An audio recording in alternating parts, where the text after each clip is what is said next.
What's up guys, Doomwake here, welcome back to another modern video on the channel. As always, before we continue, make sure to hit the like and subscribe button. Let me know in the comment section below what you thought of the video. So today we're going to be exploring a deck that I think is quite good in the current format, and that is the Bring to Light Scapeshift deck. It's a deck that I actually played in one of the most recent, it was the Magic Online. It was called the Showcase Challenge, if I recall correctly. I'm not 100% sure how the events are structured. I believe it was called the Showcase Challenge. I played this deck, pretty similar to this list, and I think it's positioned pretty well in the format because, like one of the decks over the past couple of weeks that has increased in popularity the most is Elementals. And I think this deck can kind of go over the top of Elementals. You can, Dryad Valakut down their board. You can just kill them with Scapeshift. You don't even need a Dryad in play. You just Scapeshift and get a bunch of lands. Their deck isn't really well equipped to deal with lands because they're one of the decks that can't play Blood Moon because their mana base is so stretched. And because of the fact that they can't play Blood Moon, they're not really that well. They don't do that well at interacting with lands in the battlefield. So they don't have a ton of stuff against the actual card Scapeshift and Valakut.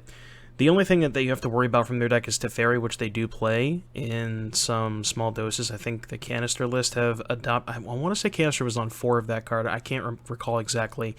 So that is something you have to worry about because, you do 4 Bring to Lights, but your deck, again, just also has, you have your own copies of Teferi, which is quite good against when they try to Solitude you. So what you can do is you can, put a Teferi in the battlefield. That kind of, prompts them to act on their turn, and then you can maybe set up a turn where you go Dryad plus play a Valakut and a land and shoot some stuff down with having a Teferi in play, which means they can't really interact. Teferi also notably pluses to 5, which gets it out of Fury range, which is probably the one card that is, their deck is, that is the one card that would normally be the best against Planeswalkers, but Teferi goes up to 5 loyalty, which is very important.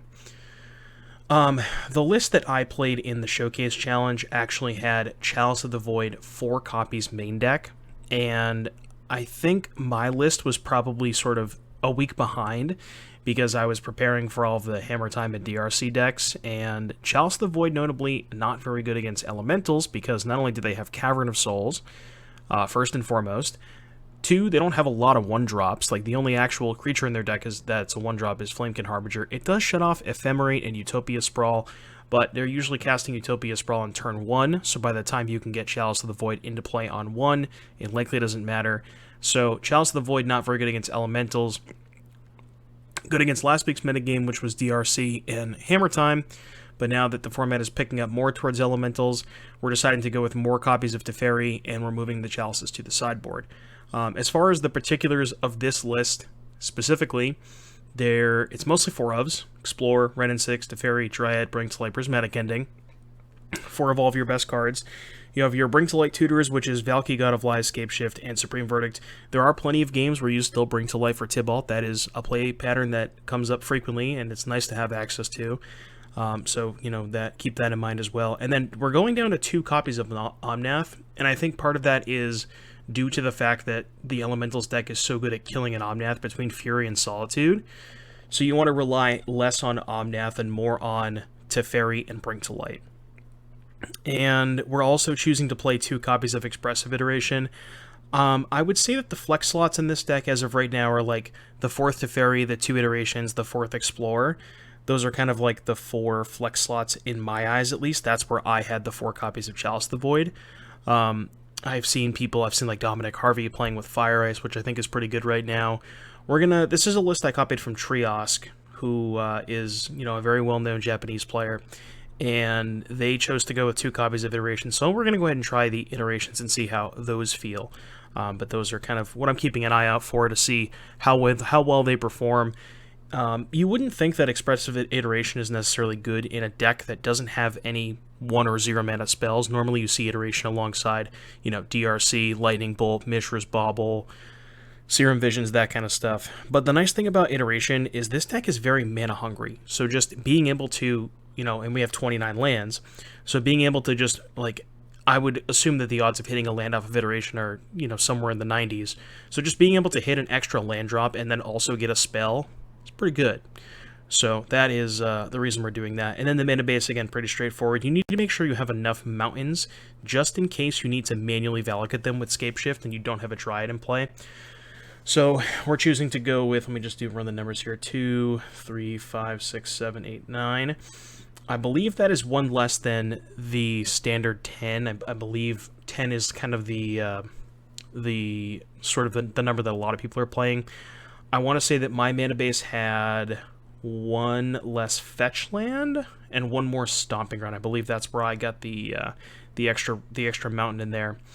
So worth noting to see if that ever comes up if we're ever short mountains to be able to manually kill with Scapeshift, because you do need 7 lands in play to be able to deal 18 damage, which means you need to get Valakut and 6 mountains.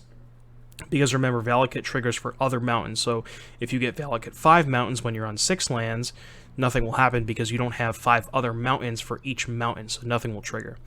So keep that in mind. But yeah, the rest of the deck's pretty straightforward. We're just trying to cast Bring to Light, get Scapeshift. We're ramping with Explorer and Dryad, want to hit our land drops, and then kill them with Scapeshift. And then we can also play, like I said, we're less good at playing the control game at some of the other versions of like these 4-color decks, because we don't have a lot of cheap removal and we have a lot of, ramp with Explorer and Dryad, so we're really, really focused on that aspect. But we can play the control game with Wrenn and 6, Teferi, Prismatic Ending, and then kind of clean some things up with Tibalt, Cosmic Imposter. As far as the sideboard is concerned, some notable things here. Veil of Summer is a card that I did not have access to. I think I had a 3rd Dispute and a 3rd Endurance. So we're going to go ahead and see how those play out. I do like the fact that because the Grixis decks are so good at, the Grixis decks are adopting, they're playing more counter spells, they have Forge Round in the lock. So just having a 1-mana card, similar to Dispute, that just gets them. The difference being, as the later the game goes on, Veil of Summer is always going to be live, whereas Dispute kind of loses its value as the game progresses into the mid-game, like turns 4, 5, and 6. So Dispute is a lot worse in those games. So I like the split, just to kind of keep them honest. Again, the aforementioned Chalice of the Voids for the Cascade decks and Hammer Time. Engineered Explosives, also good against Rhinos and Hammer Time. Kozilek for the Mill matchup, because there are still people that play Mill. You never know. Always got to be prepared. And then we have some Bring to Light targets here. Oh, the Endurances, also good against Mill, and then also Living End, and I'm sure there's some other graveyard decks. I would bring them in against the Dragon's Rage Channeler decks, Luris, as well. And then Force of Vigor for Hammer Time, specifically Blood Moon. Like, you want to bring in Force of Vigor against the Rhinos deck because you do need to have enough answers to Blood Moon. You have Prismatic Ending into Fairy, but just having another clean answer to Blood Moon is pretty good too. And then the last 3 cards here, we have an Unmoored Ego, an Anger of the Gods, and a Crumble to the Dust. Now these are our sort of sideboard Bring to Light bullets, because, when you have a card like Bring to Light, you want to have some sort of tutor package to, maximize that type of effect. So Unmoored Ego, very good against Cascade, because most of the Cascade decks are very reliant on one specific card. So, you can name a Living End or a Crashing Footfalls, and, a lot of their deck is neutered. Against Living End specifically, it is usually lights out. The Rhinos deck can play through it sometimes, like they have Bone Crushers, Brazen Borrowers, Furies that they can hardcast. But, so I don't necessarily think, I might not bring it in against Rhinos, but I would bring it in against Living End. And then also there's just some other random combo decks, even something against like Niv. You can name their Bring to Light or their Nivs, stuff like that. Crumble to Dust, because there are still people that play Tron. Tron actually had a pretty good showing in the challenges last weekend. I know it made it won the challenge and then also made the finals of last week's Sunday challenge. So we got to make sure we have our card against Tron, because you can just ramp out a Bring to Light, cast Crumble to Dust. Should be good to go from there. And then 1 copy of Anger Gods, rounding out the sideboard when we need an additional sweeper. Nice thing about Anger is it does exile, so that clause can definitely be relevant against specifically Luris of the Dream Den, but also there's some other applications, like maybe you're playing against Dredge. Things like that. So that is the deck list. Not much else I want to go over here. So without further ado, I will see you back in just a little bit for round number 1. Alrighty, everybody, we're here for round number 1 of our league with Bring to Light Scapeshift. We are on the play, and we got a turn 2 Wrenn and 6. I'm going to go ahead and keep this. Turn 2 Wrenn and 6. Hopefully they give us a good target for Prismatic Ending so we can utilize that. If they have an answer to our first Wrenn and 6, we have a second one. So I think this hand is just fine. Nothing spectacular, but just fine. We got a Stomping Ground and a Footfalls. All right, let's see how this matchup goes. I want to say this matchup is pretty good for us, but they do have Force of Negation for Bring to Light, so we got to watch out for that. Let's go ahead and get... I think I'm going to get a basic Forest just to minimize the amount of damage we take. This is definitely not a matchup where... There are some matchups where you want to aggressively fetch mountains because you're trying to like, there are situations where you manual Valakut people. This is definitely not one of those matchups, so I can afford to get the Forest here.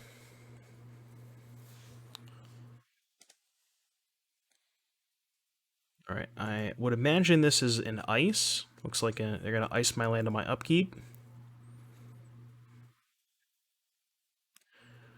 Worth noting they have Flooded Strand in their deck, which likely means Teferi, because they usually wouldn't play Flooded Strand in their Teamer deck unless they had a reason to.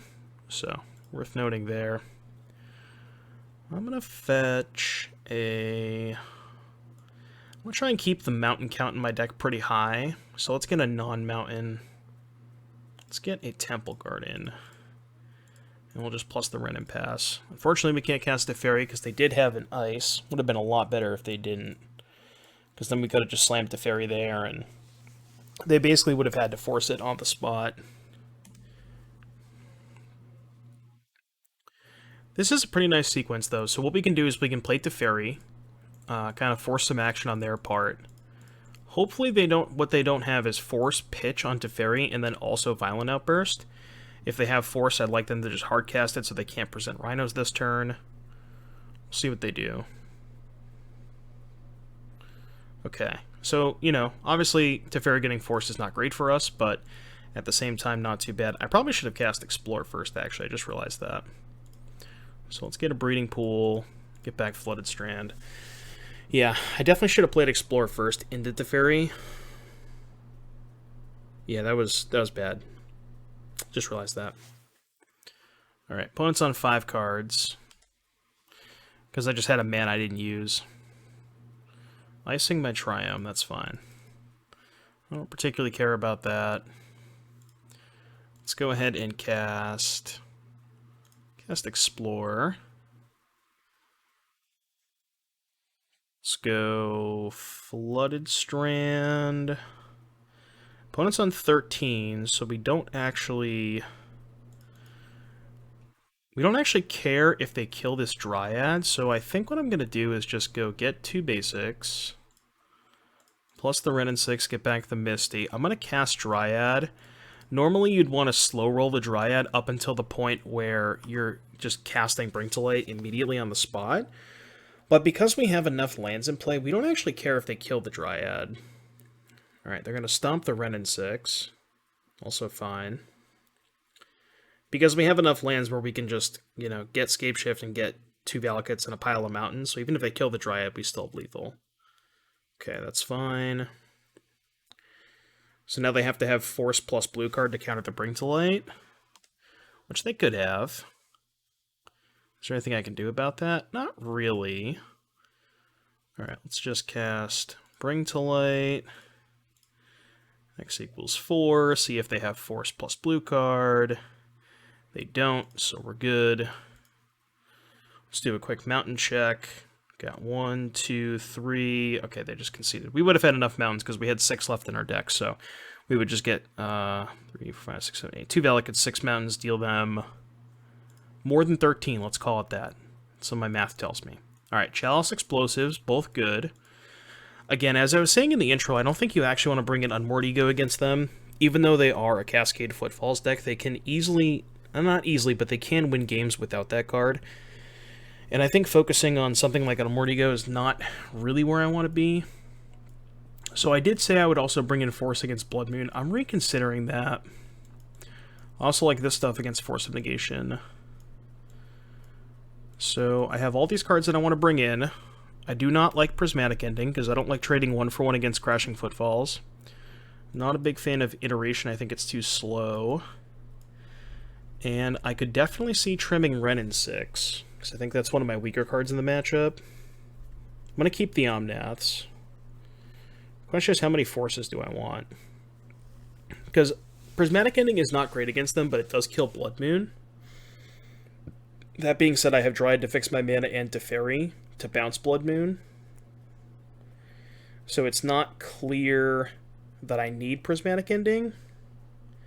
But it's possible that Ending is still just better than Force of Vigor. Like, what if I did... If I didn't bring in Force, cut 2 Rens, and we cut one other card and kept in 2 Prismatic Endings. I wonder if this is too many Disputes and Veils. Because the problem with these cards is they're only good at fighting over exactly Force of Negation. Like, 3-mana counter your Rhinos is not... You know, it's serviceable, but it's not where you want to be. So what if I did, like, this? I kind of think I like the way this looks. Yeah, let's do this. I think Dispute might be a little more versatile than Veil of Summer, because, like I said, Veil of Summer is only good against Force of Negation, whereas Dispute can hit some other stuff. Like, maybe they have Teferi, because we did see a Flooded Strand. So maybe for Game 3 we'll go ahead and swap those numbers around. But we'll see what happens. Well, we have kind of a brick in our opening hand with this Valky, an Omnath that we're not really close to casting, and a Prismatic Ending. I think this hand's bad. I'm gonna mulligan. The classic Forest Valakut and then all blue-white cards. Probably can't keep this either. Okay. This hand is serviceable. Definitely gonna keep this. I'm gonna put back, I think, Dryad. And I think Veil of Summer, and then I'm just gonna go Explore on 2 into Teferi with an early Chalice. Yeah, that's fine. I could have kept the Veil of Summer to go like Misty, turn 1 Misty, Chalice, hold up Veil. I'm actually not gonna play the Chalice on 1 either. I don't want them to know about it. There is consideration to play Misty Rainforest there, so they can't ice me, and maybe I messed that up.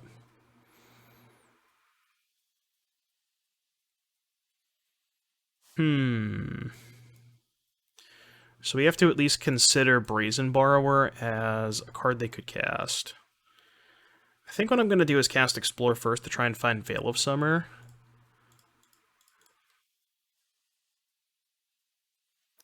And I'm actually going to play Windswept Heath, because if they have Blood Moon, I want to get a basic Plains.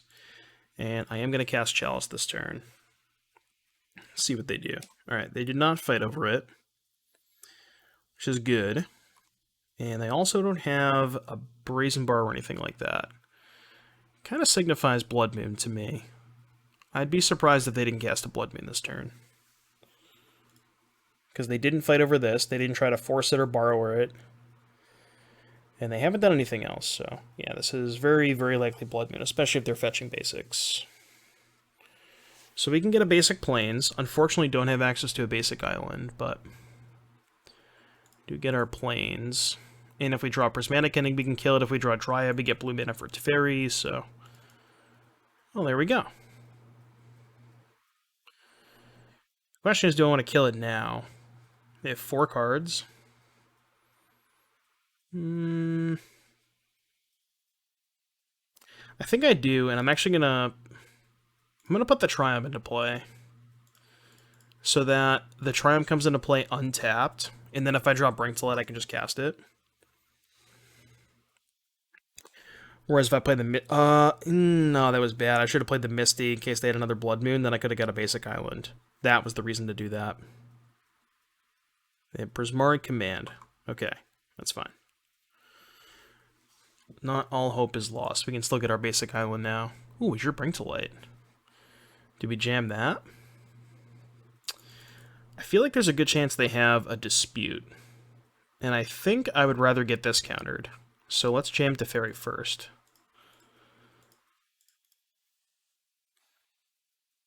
They don't have Dispute. Right, let's plus. Now we have Blood Moon Insurance because we have a Teferi in play and we have Misty for basic island. And we can just Brink to Light for probably Tibalt next turn. Blue-red. Petty Theft Teferi. Okay, sure. So their plan is to play a Shardless Agent. That's what it looks like. Okay. So we can bring to light for Verdict, which I assume is what we're going to be doing. I'm just going to pass.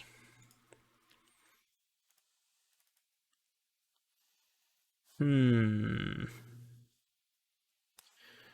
mean, if I bring to light for Verdict, we are kind of out of gas. But if I bring to light for Valky, minus on a Rhino, then they just kill the Valky. That's not even good. So I think I have to cast Bring to Light on... debating if I want to play my land or not. Yeah, that's fine. Save the fetch. Alright, excuse me. Blue, green, white, red, black. X equals 5. Let's just make sure. I mean, I guess we could get an Omnath. We don't have a second landfall trigger to get, though. Yeah, getting Verdict feels kind of bad, because what if they just have another Cascade spell? But again, I don't think Valky does anything for us, so I'm going to get the Verdict. It does feel kind of bad to do that. Not in love with this play, but...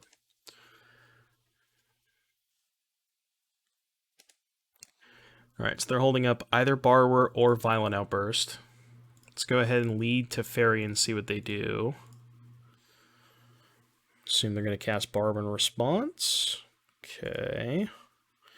The question is, do we bounce the Borrower or do we plus? I think I'm just going to bounce the Borrower, because we get our card out of the way. And now, I mean, if they main phase... I guess this is bad if they draw a Cascade spell, because then they can go Petty Theft at Teferi and then slam the Cascade spell. Worst case, then we can just replay the Teferi and draw a card. I guess that's also kind of bad. Still going to hang on to this fetch land, because if we draw Dryad, we can just go manual mode, because we already have the Valakut in play. And for that reason, I'm going to hold lands as well.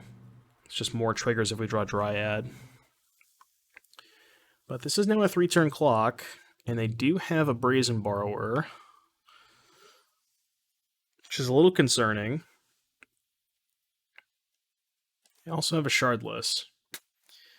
Well, things went from bad to worse. Let's just say that. I kind of like the lines that I took this game. I guess we died. Okay. Was there any way that I could have got manual, like, just enough mountains to manual Valakut if I had started playing these lands out? 2, 3, 4, 5. I still would have been one short. I mean, I could have fetched differently, but I wanted to get these basics out of the way because they had Blood Moon. Just in case they drew a second Blood Moon.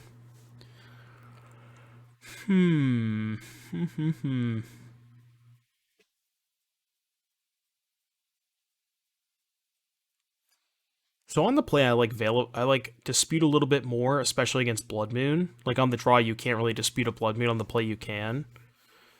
So maybe these Veils are actually not where I want to be. I guess they are good against Borrower too. So is Dispute. Okay, let's just do this. I think I like this. Alright, play first.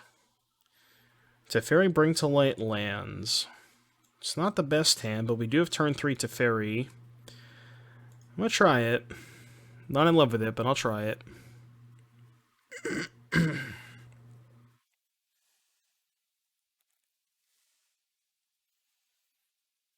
See what they are up to.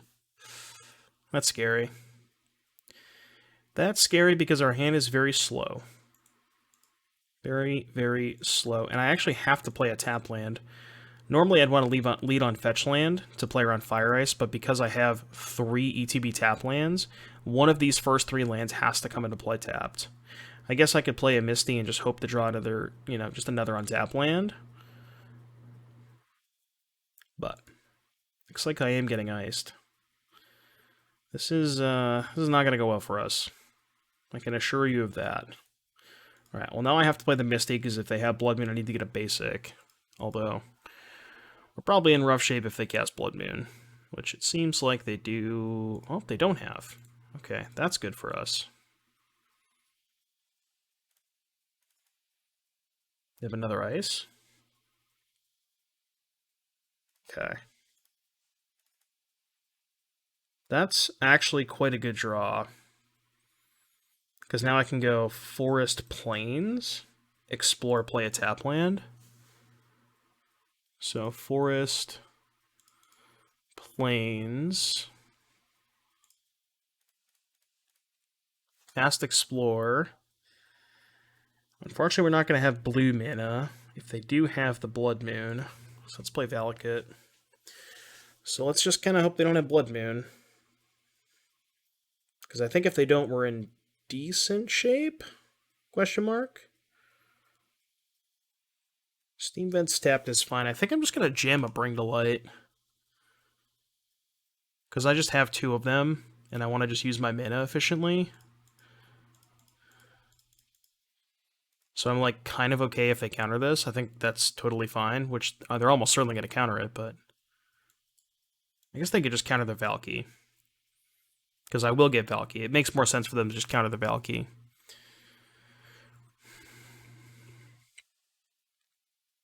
So they're drawing 2 and making a treasure. Excuse me, not drawing 2, looting. Looting, making a treasure. And I was going to say, if they have Dispute, they have to dispute the Bring to Light because they can't cast a 1-mana Dispute on Valky. I wonder if they had the Dispute in their hand. Because if they did, I think they were supposed to just dispute the... Just let the Bring to Light happen and dispute the Valky. So now I think what I want to do is lead on... I think I want to lead on Chalice and see what they do. Because this is going to prompt some action if they have Outburst. And then if they do Outburst, I can decide if I want to Deferi or Bring to Light.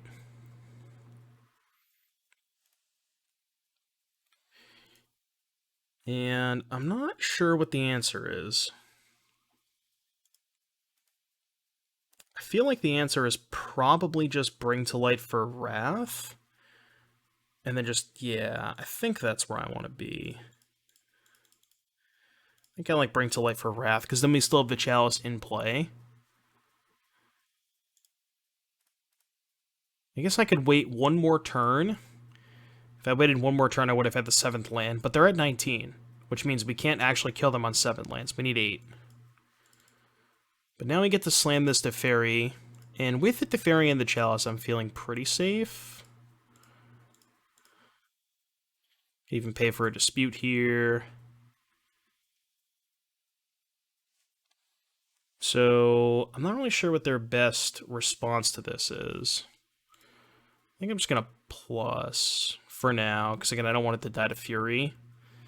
And I'm going to hang on to the lands. No, I want to play one more in case I drop Bring to Light, because then I can Bring to Life with 8 lands in play. It's because Scapeshift is lethal. But I need one more land. Alright, so this Footfalls is gone. They only have 1 left, because they discarded 1 to Prismari Command. So that's pretty good. Main phase, Brazen Borrower. Okay, I can live with that. That's not bad. That is not bad. Also not bad. I think we should be good now. Let's play an Omnath. Draw a card. Alright, they're off it. Yeah, we were going to be able to play Dryad and kind of go nuts from there. I think this matchup is pretty favorable because you, post-board especially, you have Teferi, you have Chalice, you have Explosives, you have Veil, you have a lot of good cards.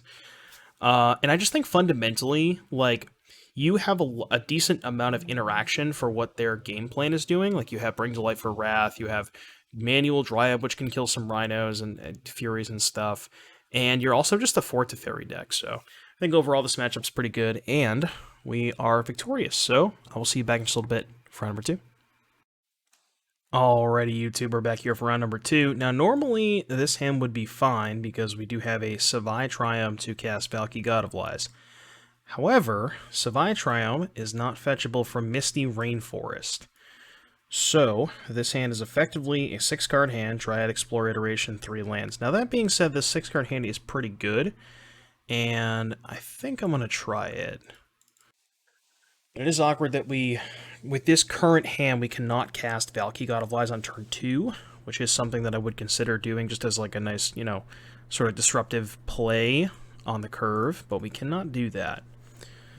So, as is, we're probably going to fetch Ketria Triumph and then cast Explore on turn 2. Playing against Infect. Infect, huh? It's been a while since I've seen an Infect deck. Let me tell you. Yeah, Ketria Triumph is the card I want, and I like to draw Renin 6, please. Okay, that one's not terrible. Cast Explore. Alright, we need to hit some land drops badly. Very, very badly we need some land drops. That's assuming we get a turn, we might just be dead here. I think you just have like scale up plus a +4. Yeah. Okay, looks like we're probably dead. That's a scale up, and that's a Manifold Grossa. We are dead. Okay, game 2. Well, that was quick. Chalice is good. Explosive's good. Feels like we're not well prepared for this matchup. I don't think I want Endurance, Force, or Veil. Anger is decent. I think Dispute is also decent. Now, that being said, we don't have a lot of bad cards. I'm not a huge fan of Iteration. I don't think we have time for that kind of stuff. And to be completely honest with you, everything else is pretty good. Like, none of these spells are necessarily bad. I don't mind trimming a Bring to Light because it's kind of slow. And I also don't really think we're ever going to have time for Valky, nor do we actually need it. Like, how low can I go on win conditions? Can I just have my only win conditions be Scapeshift and Dryad Valakut? I think so. It's not like they have a ton of meaningful disruption against, like, Scapeshift anyways. Let's try this. I think the matchup is bad enough and we have to go, like, really, really light on win conditions to have a chance, because we need to fit as much interaction as possible. I think this hand is good. We are missing some lands, but I think it's decent. So I think what I want to do is go Ketria Triumph first into probably Temple Garden, which allows me to cast Renin 6 and Teferi. If they cast a 1-mana creature, I'm probably just going to... Well, we'll see what we draw. Hopefully, we find a land so we can just explore into Prismatic Ending. It should be quite potent. Quite potent. Can we afford to gamble? I guess I kind of wish that I had fetched a white land, so I could have just went tap land plus Prismatic Ending. This is awkward. I'm trying to think of the worst case scenario.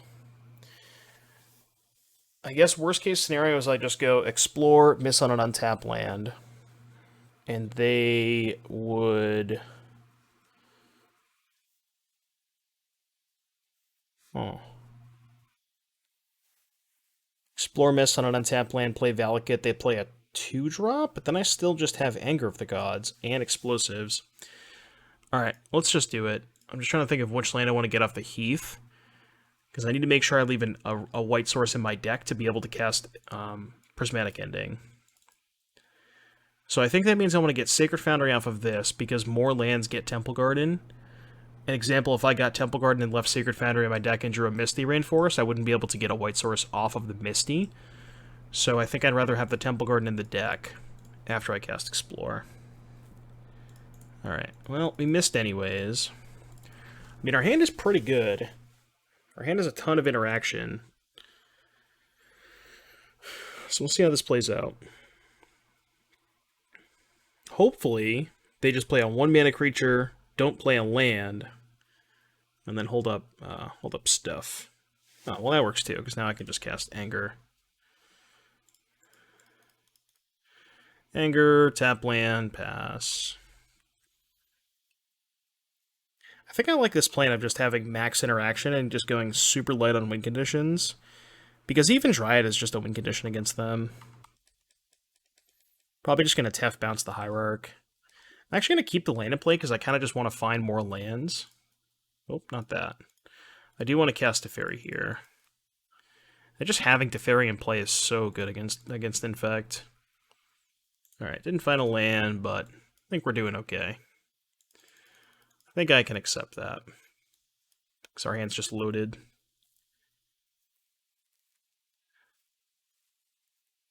Yeah, they missed a bunch of land drops too. Unfortunate, but...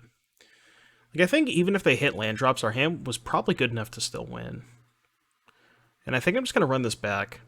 I really like this setup of just going like super light on win conditions and just maxing out on interaction. So, I think you could maybe sell me on...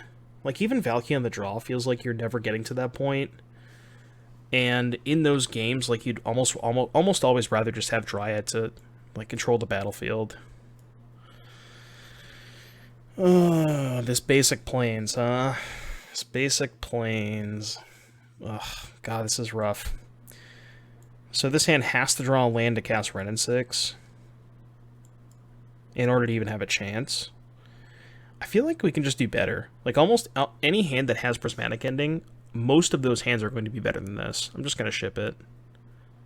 Like, I think this hand is just a lot better. I think I'm just going to put back Valakut.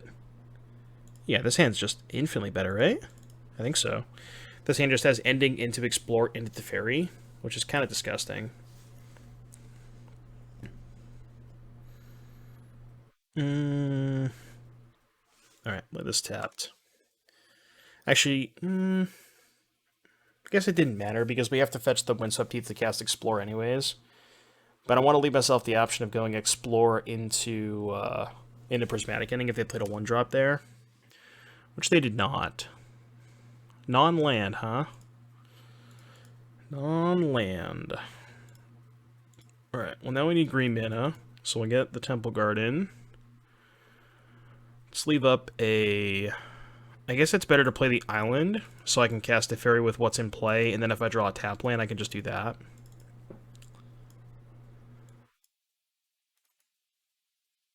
I guess we could die. It would take a lot, right? That we need, like, scale up plus double mutagenic growth. Looks like they're just going to hold up some interaction. Okay, let's untap.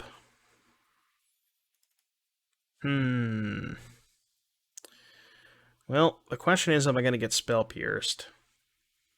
I might. Is there anything I can do about that? Because explosives does not hit either of these. Can't cast Bring to Light. Ending does not hit either of these. So I just don't really think I have a choice. Just have to jam Tef and hope it's good. I have a feeling it's not going to be, but yeah. Oh. They're going to cast Veil of Summer in response. Huh. Okay. Super awkward that I only have one white source, because I would have loved to have held up Prismatic Ending. Not that I would be able to ending either of these anyways, but... is there any reason to minus here, just to try and spike something?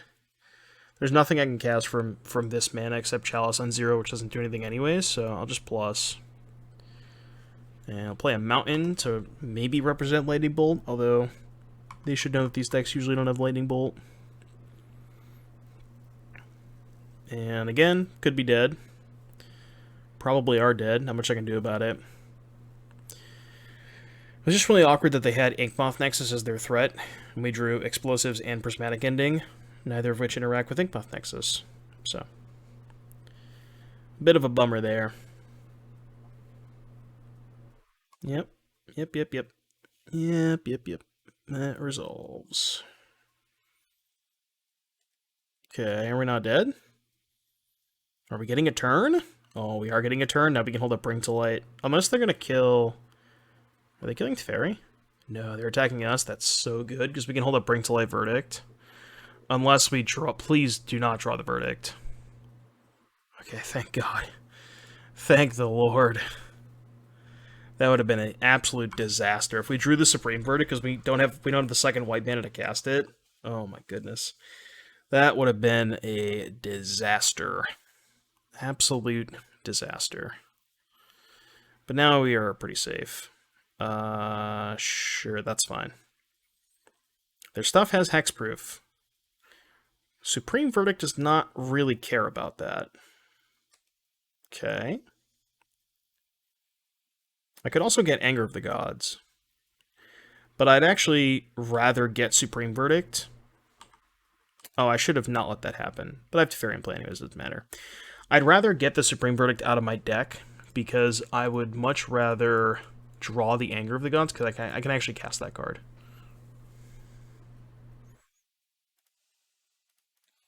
Alright, Instant Speed Verdict. All their stuff is dead. And we even have Teferi plus Prismatic Ending up if we need to. Okay, they've had enough. Yeah, I mean, there was definitely, there was a bit of a scary point in that game specifically where, they had an Inkmoth Nexus with 2 mana untapped, and they just didn't have the 2 pump spells required. They were just 1 pump spell short, but, that's kind of what Infect is. It's like, they get you on this timeline, and I'm trying to think of what else to say about that matchup. I mean, we have a lot of good tools. Again, I like the way that we sideboarded, just going really light on win conditions and maxing on cheap interactions. So, anyways, 2-0. I'll see you back in just a little bit for round number 3. Alrighty, YouTube, back here for round number 3. Bring to Light Scapeshift. This hand has a turn 2 Ren and 6 and a turn 3 Teferi, so I think we are good to go there. The only question is how do we want to sequence our lands?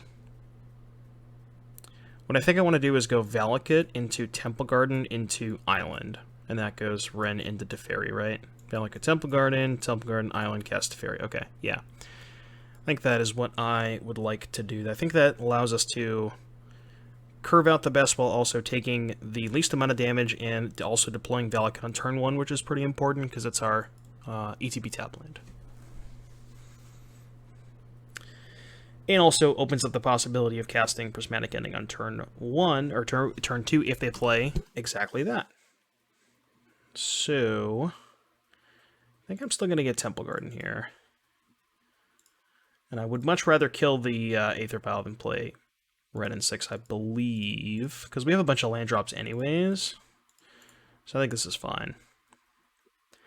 Nice thing about that, we make them play at sorcery speed, which lets us Teferi whatever 2-drop they play, which is pretty good. Well, or we can just Teferi that, or Ren and 6 that, excuse me. Given that they're playing, looks like Death and Taxes, I'm actually going to not fetch my basics. Well, I guess they could be a Blood Moon deck. Because I want to keep the basics in my deck in case they have, like Ghost Quarter and Path to Exile and stuff. I don't think they're Blood Mooning me. Might be a bit of a gamble here, but yeah, maybe that was bad. Because if I get Blood Moon, I'm gonna lose this game very easily if they Blood Moon me this turn. But I don't think they would have. Usually the Yorion Taxes deck is the ones that have Blood Moon. I don't know if there's like. I don't know the Taxes decks all that well, so I don't know if there's Taxes decks that also don't play Blood Moon. I'm just not sure. But maybe I'm supposed to get, like, a basic Plains there. Because if I get basic Plains, play Ren and 6. If they Blood Moon me, I'm still a color short of Prismatic getting the Blood Moon, so. Maybe Forest, because that would allow me to cast Dryad. And then I could just get Island with the Misty. Yeah, if I wanted to play around Moon, I could have done that, but. Alright, Giver of Runes I think is okay. Let's get back the Misty. And I think what I'm going to do is get a basic island. I'm going to cast Teferi. Oh crap, I can't do that. I thought I had a second white source. Okay, that was bad. I should have got a Plains. Because now I can't cast Teferi and Ending. I don't really want to ending this thing anyways. I'm just going to play Teferi and see what they do. Kind of just want to bounce this. Alright, that's fine.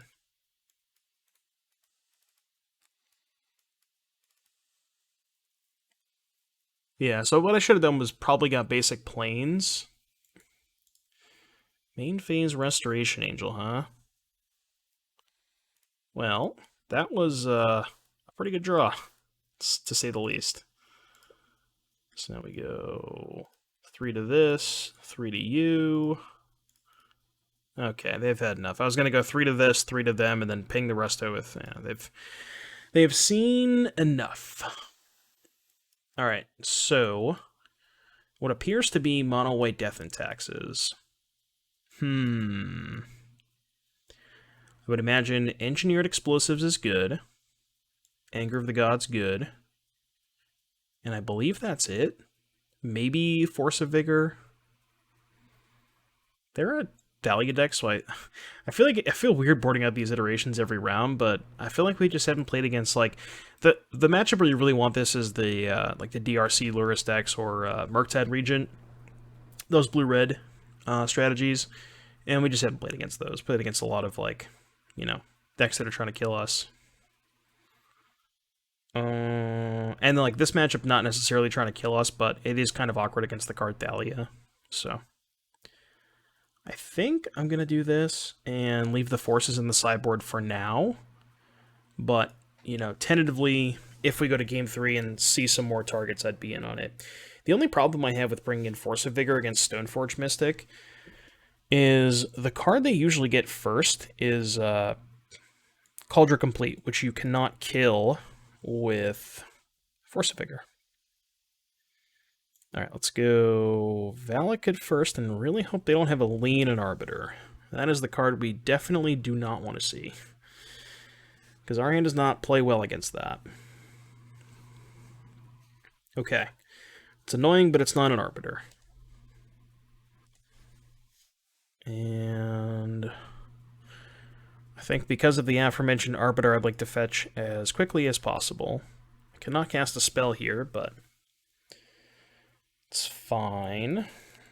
So remember, with Thalia in play, Bring to Light for Supreme Verdict is a 7-mana play, because we need 6 for the Bring to Light and 1 for the actual Verdict itself. So we're a ways away from that. But we have this Omnath. It is awkward that we drew Valakut and Basic Mountain, so we have to play... Likely gonna have to play the fetch land before we play the Omnath. So maybe hopefully we find like a different land to play or another fetch land so we can get some juice going off the Omnath.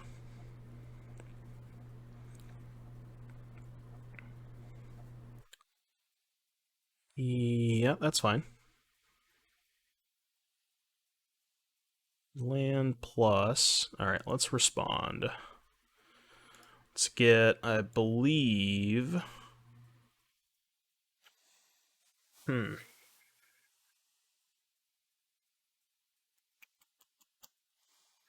This is tough. I'm trying to think of how we get out of this. Because we're going to cast a 3-mana Explore next turn. I guess we just have to hope that we draw a non-fetch land that casts Omnath.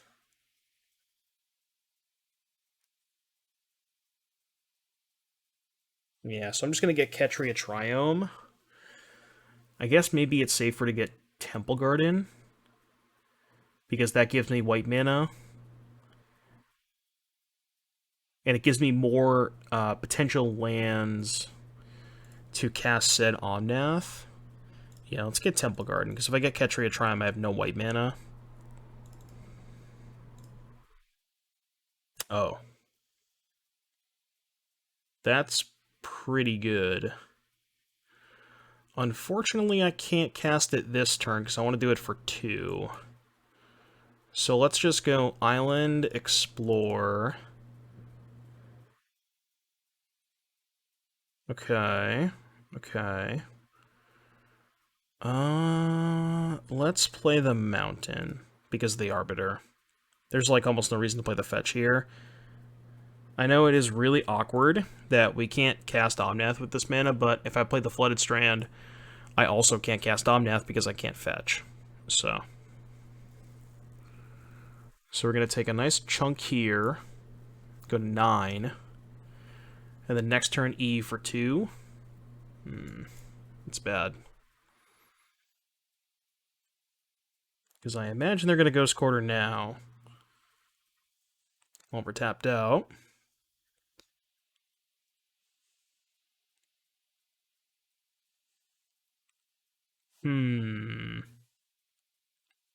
Okay. How do we get out of this? I'm not sure that we can. Are they not ghost courting us? Can't imagine a reason not to, right? Like, what I was gonna say, yeah, what reason would they not while I was tapped out? More uncastable cards. Alright, we're gonna go to game 3. That was I think that was a game we would have won very easily if we run the play. Just one of those like kind of just classic modern games where, you know, being on the draw is just the difference between yeah, you know what I'm saying. Well, they didn't show us any artifacts or enchantments, so I don't think I'm going to bring in Force of Vigor, and everything else looks fine. So we get to be in the play, which is good. So there's that. Yeah, I think if we were on the play that game, it would have been a lot different. But we do get to be in the play for this game. And this hand is quite good. So I'm going to keep it. I'm going to get the fetches out of the way as quickly as possible. So I'm going to get a Teamer Triome, I believe, because I don't really need double white. Yeah, and then I get to go Steam Vents into Prismatic Ending if they have Vial. I wonder if they cut Vial against Prismatic Ending. Yeah, I'll ending that. I just want to use my mana. Alright, Teamer Triome, Steam Vents, Explore, Prismatic Ending, kill that thing. They probably cast a Thalia, if I had to guess. Which we can then just Ren and 6 because we're killing the Forge Tender with Prismatic Ending. Alright. Hopefully this is a Thalia and not an Arbiter. Arbiter's going to be a little bit more awkward for us. Also worth noting, we only have one basic planes. And they probably have to... They probably know that. So if they ghost quarter us, if they ghost quarter our planes, we don't have white mana anymore. Okay. Well, we can kill that. Which I believe we have to do. So there's some consideration of Ren uptick here. Play the land and then just pass and let the Ren take 2. The only problem with that is if I play Ren uptick, what if they have Skyclave Apparition? So I go Ren uptick, get back land. They attack me for 2, Skyclave the Ren. The next turn, I guess that's not even that bad, right? But the other worst case scenario is they play Leonid Arbiter, and then main phase Ghost Quarter me, but then I can just get the land back. And still have 2 mana up if they have another Ghost Quarter, and still have the Ren in play. Yeah, that's gotta just be better, right? I would assume so. I think I'm just gonna kill the Thalia. I guess that's worse if they have another Thalia, but... Like, I think this line is better if they have Skyclave, slightly worse if they have Arbiter. But it looks like they're just going to get exploded. Alright, uptick on Windswept Teeth. I'm going to cast... I'm just going to Explosives this turn, I think.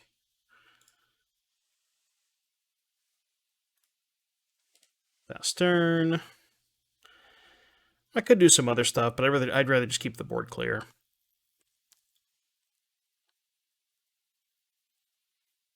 I could have played Dryad that turn, could have played Omnath, but what I'd rather do is just try to keep the board clear and then slam a Valky next turn, potentially, depending on what they do. But the world is kind of our oyster at this point.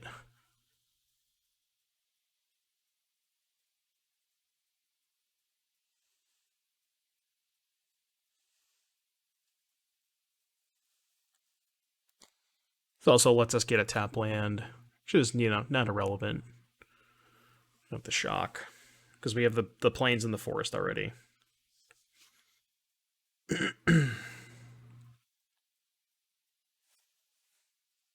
Alright, they're attacking Ren for 1.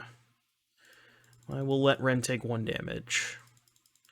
I have no plans on ultimating the Ren this game, and I'd much rather just, like, not make it so they can't play another 1-drops this turn. I guess it is worse against Restoration Angel exactly, because the Ren goes back up to 3, which means it still dies to Resto. And they're on 3 cards. Okay, let's just go green, white, blue. Wait, what? Green, white, blue, red. Then we're just gonna go fetch, bring to light, Valky plus, I believe. Are we getting mana tithed? I hope we're not getting mana tithed. I think they're just debating on whether they want to kill the Omnath or not. If they kill the Omnath, that means they're not playing Rester this turn, which is probably okay for me.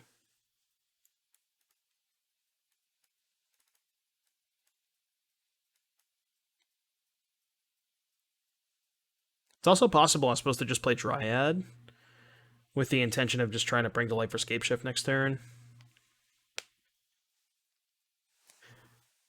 They have Solitude, Pitch, Flicker Wisp. Do they also have Ephemerate? I mean, if that's the case, they have no cards in hand. So I think I'm okay with that. Oh, this is the Resto. Okay. Solitude plus Resto is a pretty good turn for them. Okay, okay. Huh.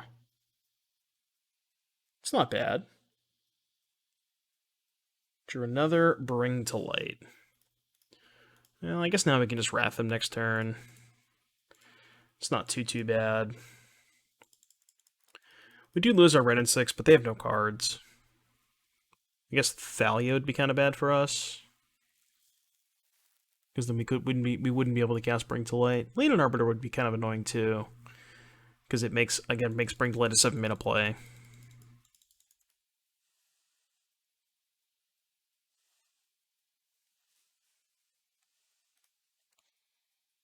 Assume they're going to attack Ren and 6. Oh, they're attacking with both. Okay. Playing around Path / Bolt makes sense. Well, if they played around Bolt, they would just attack this with the Ren with this, but playing around Path is reasonable.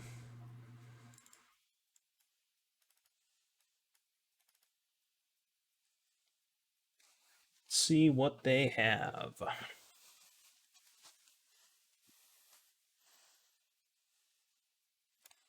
Aether Vial is probably not it. Alright, let's get the...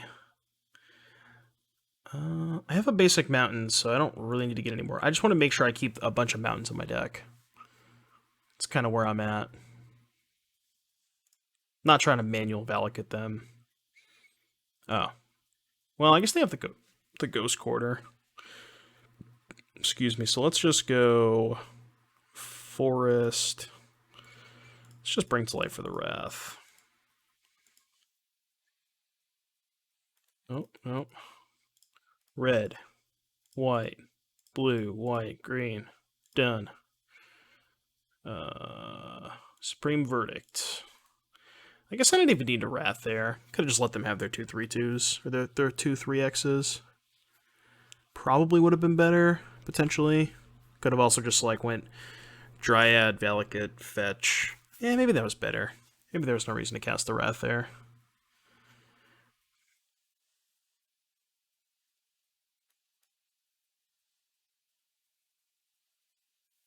Alright, they're on 22. So let's go... Dryad.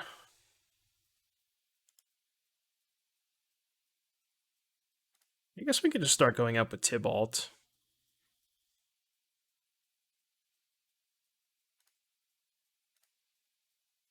Yeah, let's just play Dryad. Oh, we could do it all. Right, because we have the thing. So, green, blue, white, red, black. I forgot that we could just get to 8 mana. My math did not. Yeah, I don't know.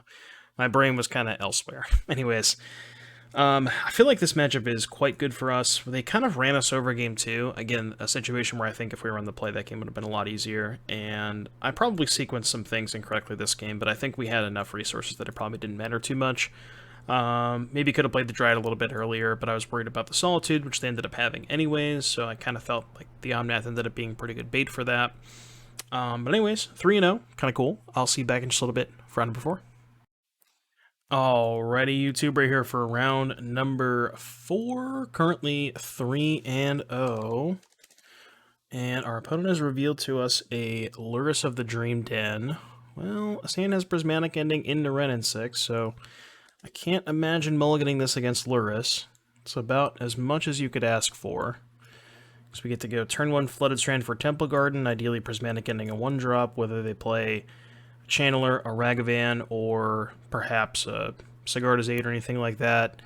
Maybe Ren and 6 a follow-up play. So, just a really good hand.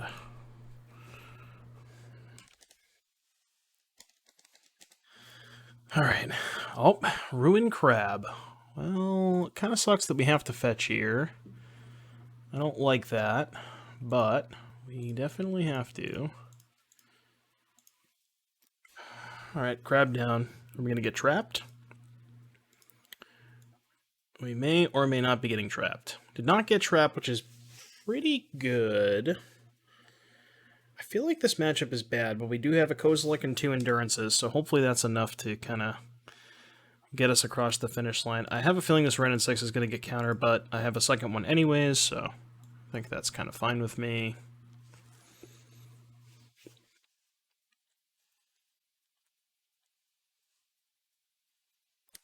The really awkward part about this matchup is if they mill over the Scapeshift, because it's kind of difficult for us to be able to kill them without access to it. Also, we always have to make sure, we always have to do a count of how many mountains we have left, because there's also a good chance they just mill over too many mountains and we can't actually kill them. Now, that being said, Dryad still does allow you to kill them through that, but... Okay, well, I have to get a forest so I can cast Dryad. So that is a requirement. And they milled over... not the Scapeshift, but some mountains, and this is also gone, which is another thing you kind of have to be considering. So let's get, I believe, Breeding Pool should be in our deck, yeah. So let's get Breeding Pool. I'm going to play Dryad, and I'm actually going to fetch now. Fetching now is worse if we draw Bring to Light, because then we can't cast it. And I do have Omnath in my deck, so I'm actually just, I changed my mind to play the Triumph. Because I want to make sure I have an untapped land if I draw Bring to Light. Not that Scapeshift would kill them. They only milled 1 Valakut, and again, as long as you have a Dryad in play, and you get Valakut and some random lands, Dryad still will kill them. You don't need to get a bunch of mountains. So that is worth noting as well. So we're not in the best spot, but we're not in the worst spot. You know, it's kind of okay, that's fine, because we have another Dryad. They have 2 cards left, could be a counterspell. Alright, let's lead on Dryad, I think. And the Windswept Heath can get Sacred Foundry, which should be still in our deck. So let's leave up the Breeding Pool. Well, actually, if this resolves, we don't even have to fetch, because we can just tap this for mana. But it looks like they're countering it. Okay, that's fine. Let's get the Sacred Foundry, so we can cast Ren and 6. And we now have no fetchable lands left. Let's get back the Valakut so they can't extract it. They drew Ancestral Recall. Well, that's not very good for us. But they didn't play anything else.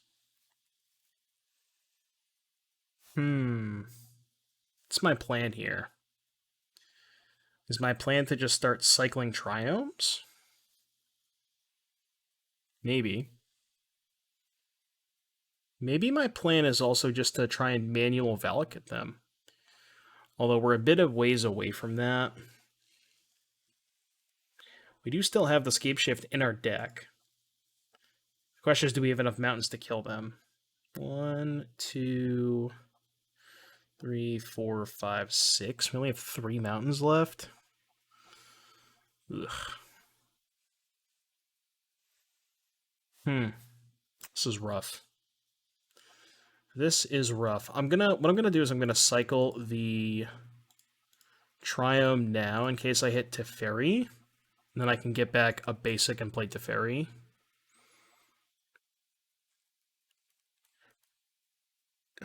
It's not bad.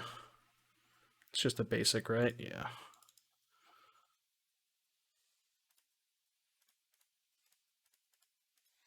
Alright, play Teferi. It may or may not resolve. It's like it's not resolving. Sure. This matchup is tough. Because now they just have like a Tashes or something. I mean, I kind of assume if they had Tashes, they would have cast it last turn. But maybe they wanted to wait.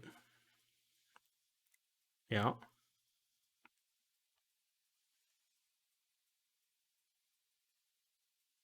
Bring to light down.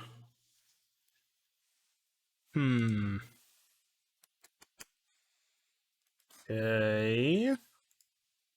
Step 1, I guess. They're going to fetch him response. How do we get out of this? We have 1 Dryad left. So they're pushing their own thing, which means they can get it back with Luris. Makes sense. Let's go ahead and get the Triome. Cycle main phase in case we hit Explore.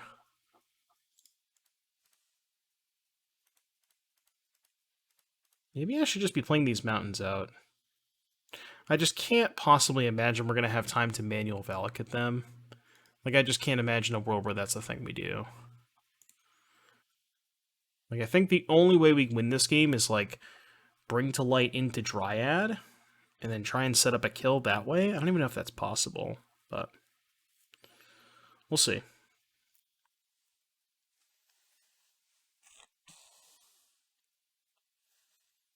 And I guess the Ren is close to ultimating. Maybe that's a plan we go. So they're going to lure us. Okay, that's fine. 1,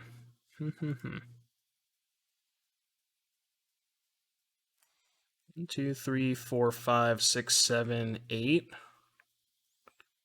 So we can cycle Triumph and still also cast Bring to Light if we draw it. Okay, let's do that.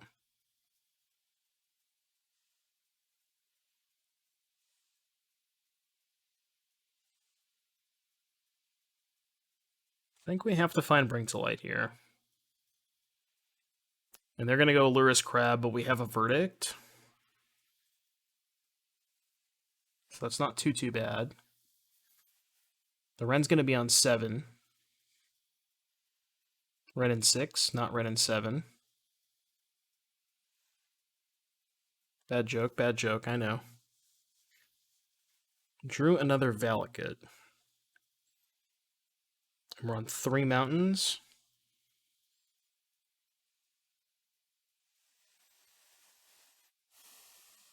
Okay, let's get back the Triome, and I think I'm going to play Valakut, and then just pass. Yeah, maybe I should have taken a different approach this game, and just tried to manual Valakut them. It's possible that I would have had enough time. I just kind of assumed I wasn't going to, but they've sort of bricked off, so maybe that would have been a better path to victory. It's been a weird game.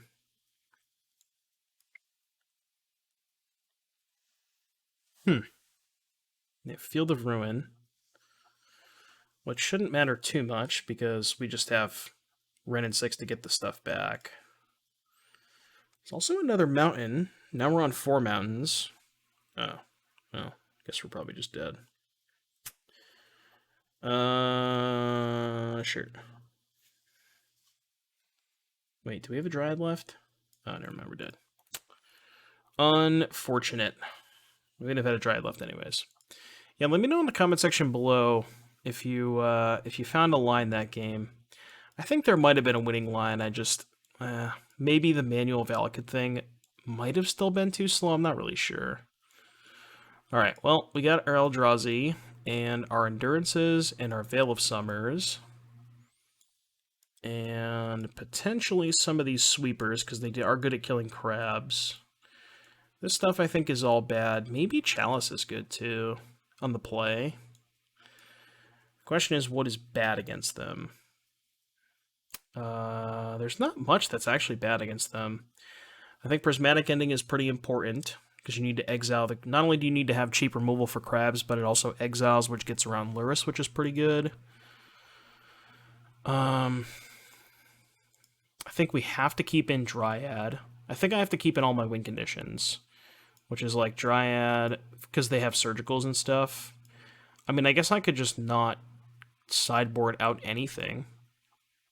The iterations aren't great against Mill. Could do that. Maybe bring in the Chalices and just submit 67. Honestly, that's probably fine.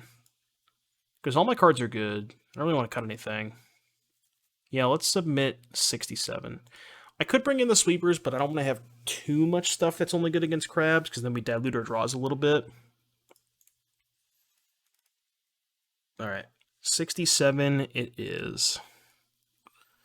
Yeah, that's the problem with 67, is you get some more, you know, you're more likely to have a non-functional hand because your land-to-spell ratio is off a little bit. This hand's bad. Okay, this hand is good. We'll put back Verdict. This hand's actually quite good. And I think...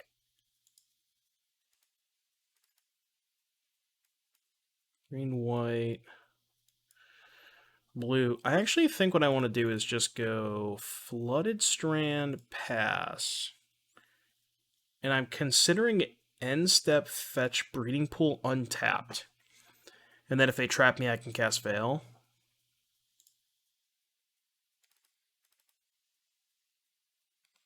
Yeah, let's do that. I want to try and bait a Veil of Summer. Or a beta trap. Excuse me. Because I would love to get to cast this, this Veil of Summer here. That'd be really good for me. It's just so obvious that I have it, but can they play around it? Maybe. But that's a good exchange for us. They have another trap. But we still got to trade for at least one trap.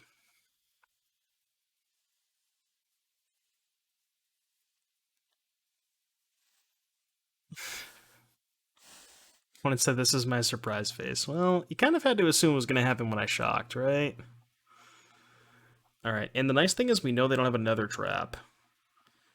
And that means I am good to fetch. So let's just go Temple Garden, Explore. And I'm going to fetch main phase because we know they don't have a trap.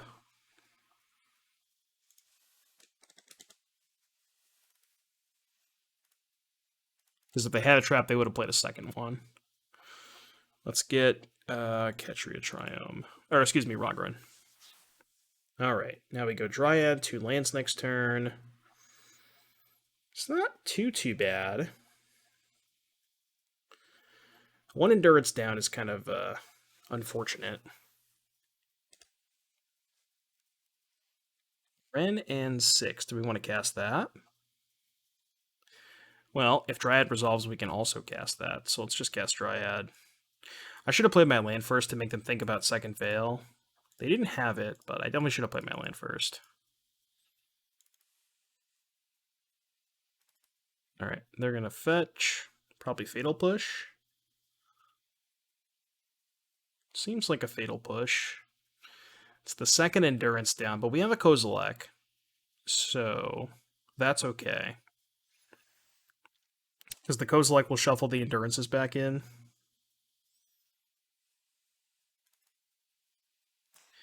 I forgot to mention this in the intro, but we're choosing to play Kozilek over Doomblade. Wow. We're choosing to play Kozilek over Emrakul because it's way more castable. Because like this deck can actually get the 10 mana reasonably, especially with Omnath fetch land triggers. Like you just have Explore plus Dryad to ramp some lands, but it's much harder to get the 15 than it is 10. So that's where I would choose to go with Kozilek. It's just way more realistic, I think. All right, no Kozilek yet. I really hope they don't Tashes it away. Because if they exile our Kozilek, we're gonna be in a pretty bad spot. Okay, let's go. Do I want to get an Omnath? I can't get an Endurance, unfortunately. I guess I could just go for Valky, right? Valky runs the risk. There is a risk about getting Valky. If it resolves and I exile my Kozilek with it, it's going to be really, really bad for us. But I think it is still my best line. So let's go ahead and do that. And I'm also going to bait Veil of Summer. Or I'm going to bluff it, excuse me. So green, blue, red, white. This. Done. X equals 4. Not that I think they have the luxury of playing around it anyways, but yeah, let's get Valky. Maybe this is worse than just getting Dryad. And then I can get back to Valakut with Ren. That might have been worse, actually. Let's exile with Tybalt.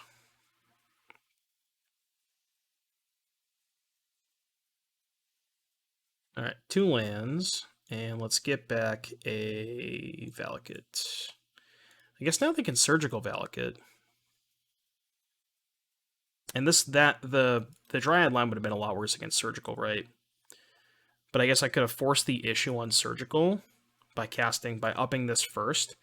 If they Surgical, then I can go for Tybalt instead of Dryad. And if they let me get back the Valakut, then I can go for Dryad to kill the crabs. So maybe that was better. Okay, no Kozilek yet. I'm really worried about drawing it or hitting it with Tybalt. But so long as we can ultimate the Tybalt, it's not that bad. Because then we can just cast we actually did hit it too, that's funny. But we can just cast the Endurances off of the Tybalt. That's assuming we get a turn, though. Which we might not. Huh. Am I supposed to just Ren downtick on a crab here? Just downtick twice? Yeah, I think I'm gonna botch this game. I think I was supposed to get Dryad last turn. Because I did end up exiling the Kozilek. Yeah, that was a huge mistake, I think. Although, Dryad's a lot worse if they just have a removal spell, right? Like a Fatal Push. Because they can just crack the field and kill the Dryad. I'm not sure. Really not sure. I'm not used to playing this matchup, so I definitely think that I maybe probably made some mistakes game 1 and probably could have taken a slightly different line this game as well.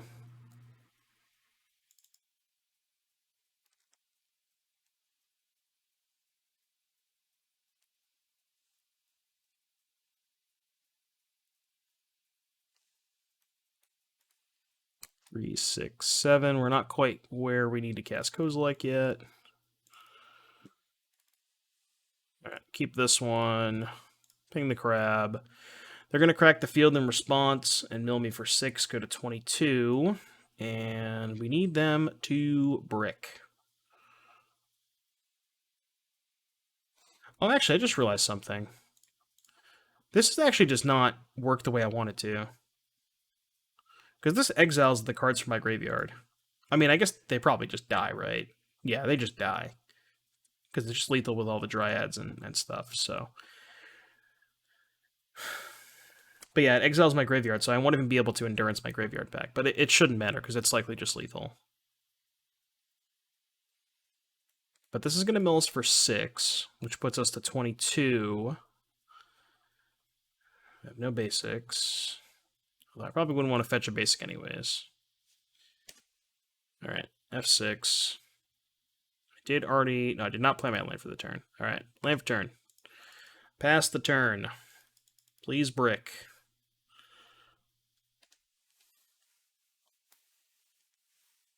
You're on 34 cards. Or 19, excuse me. I have 34 in my hand. Or graveyard. Alright, Tasha's Resolves. I got 7 cards. I have to imagine we can kill them. Alright, my turn. So, let's ultimate. Should have enough mana. Okay, let's figure this out here. So how much mana do we have? We have 1, 2, 3, 4, 5, 6, 7.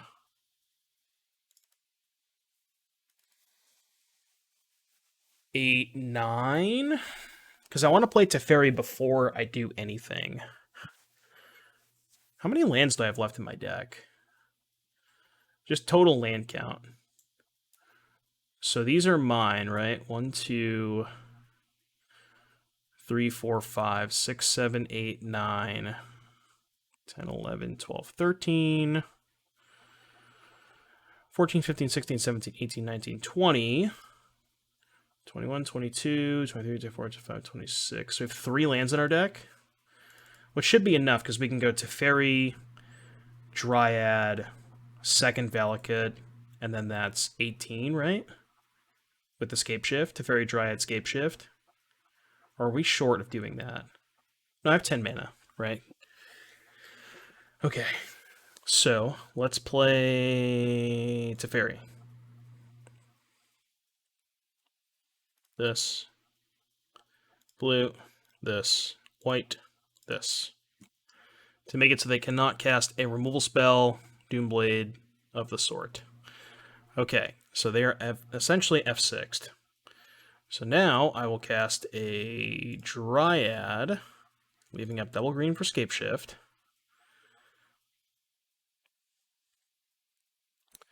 Play a Valakut.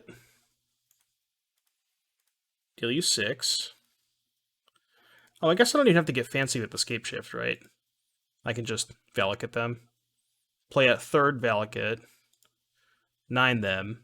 Play another Dryad. Yeah, I don't even need to get fancy. Alright. Did not need to get fancy. Alright, they are dead. Game number 3. What a game. A game that, I think I probably messed up. I think I was supposed to just... It was close, but I think I was supposed to Dryad. I think I was supposed to bring delay for Dryad and just hope they didn't have a Fatal Push. Although they died with 1 card in hand, and it definitely could have been a Fatal Push, so maybe that line would not have worked out. Okay, submit. I like the 67. I don't want too many... Yeah, I don't want the sweeper stuff. We're good. Let's go. Let's do that again. And they know about the Kozilek now, too, so... Valky in the opener with 4 tap lands, no green mana? And a Verdict that I'm not even close to casting? Absolutely not. I think this is okay. It's kind of awkward that we have 3 mountains in our hand. I mean, I could put one back. Just put back the Sacred Foundry. And then just go try him into Stomping Ground Renin 6. The problem if I put back the Sacred Foundry is I don't have turn 1 white mana for a crab. So I think I'm actually just going to put back the Valakut. Yeah. And this allows me to kill a crab on 1, which I really want to do. Yeah, it's fine. It does suck that I have, 3 mountains. It's not the greatest thing in the world, but... Alright, crab down. No crabby business. Get it out of here. When it said stop, I'm calling PETA.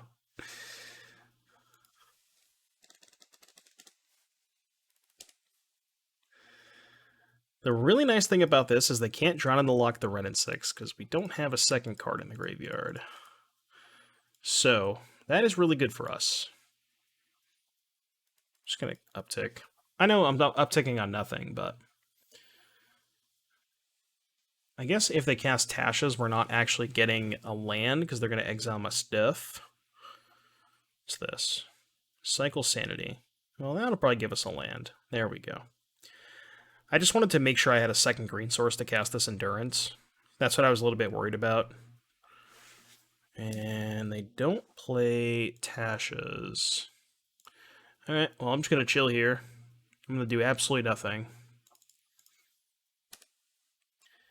I am just going to chill.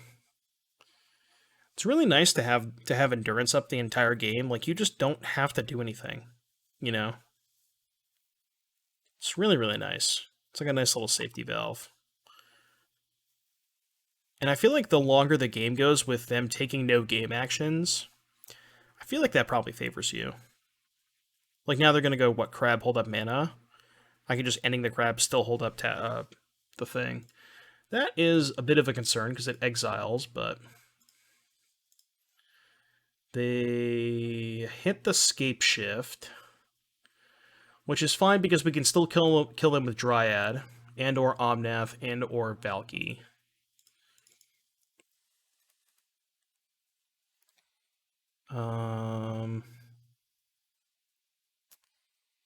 Going to... I'll play this untapped in case they decide to trap me on step.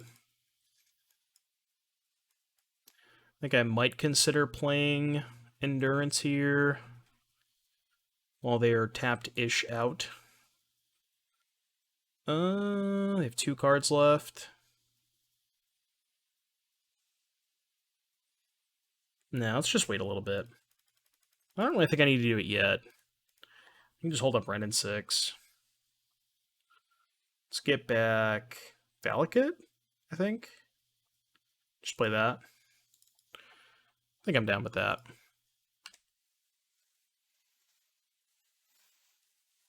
Alright, they're on 2 cards. Probably going to cycle the Triome end of turn. Alright, Crab is fine because we have a Prismatic Ending. We still have a Kozilek in our deck somewhere too, so it's not too bad. Alright, cycle this. Omnath is pretty good. Let's go uptick on... Let's think about this. Do I want to cast Omnath into Drown? So I cast Omnath, they drown. They have 1 card left, then I can just go get back Plains, ending the crab. Yeah, I think that's fine. So let's go red, white, green, blue. I think I'm totally fine if they drown this or, you know, Fatal Push it. Kind of okay with that. Mystical Dispute. Alright, I will elect not to pay. Let's get back the basic planes. Let's cast Prismatic Ending, which means now they can't Luris it back. They're going to fetch in response, but they only have 1 card. No, they let the crab go. Interesting. Okay. I wonder why they didn't fetch there. Huh. I wonder if they're worried about hitting the Kozilek. So maybe they want to try and wait until they find a Soul Guide Lantern. Blood Chief's Thirst, the Renin 6. Okay, that's fine. Can let that go. Now I'm just going to slam Valky, I think.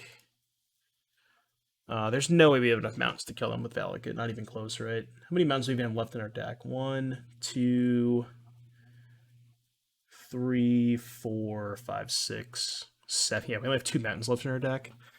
Alright, let's just go Bring to Light, red, white, blue, green, this. Get Valky.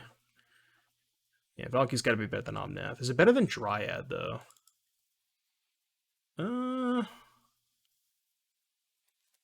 Maybe Triad's better. Guess I hadn't thought about that. Nah, I mean, the Valky is essentially a Dryad, right?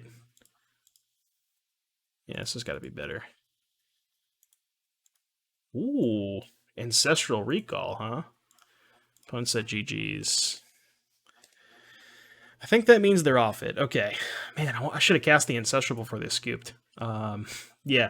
I don't know if this matchup is good or not. It's weird because I feel like traditionally speaking, Bring to Light, Scapeshift, Valakut decks are not really that well suited against like people who are milling your one of Bring to Light targets and surgicaling your Valakuts, but I feel like Tibalt just gives you this like really unbeatable endgame, and they don't have a lot of playback towards it. I mean, they had Bloodchief's Thirst, but they were forced to kill the Ren and 6. So yeah, I don't know. Tibalt maybe is just the reason that that matchup is good? Question mark. But anyways, we're 4-0. That means we get to play a trophy match. I'll see you back in just a little bit for round number 5. Alrighty, YouTube. It's all on to this. Playing for all the marbles. Play first. Looks like opponent has a companion. It's a Luris. The sand is not very good. I'm gonna ship it. Ugh. Valakut Mountain, huh? I don't think that mana base setup cast a single spell in my deck, with the exception of Ren and 6. But we don't have a. Honestly, if this hand had a Ren, I would keep and just put back Valakut. But as is, we definitely can't keep it. This is not the best 5-card hand I've ever seen, but it plays. Keeping Dryad, Omnath, 3 lands. What 3 lands do I want to keep? Probably just these 3. You can go Rogrun on 1, Breeding Pool, and that setup casts everything in my deck. So, yeah, let's do that. Alright. Not loving my chances mulliganing to 5 against the Luris deck because, well, Luris decks are usually good at keeping up on cards. And also this hand is atrocious against Hammer Time, so. Although that being said, I think the the Luris mid-range decks are generally pretty good matchups. Like Grixis and Black-Red. Because you just have a lot of threats. You know, and you have good, clean answers to their stuff, too. You have Prismatic Ending. So I think for the most part, those matchups are decent. But obviously, mulliganing to 5 does not help against them. Alright, your turn.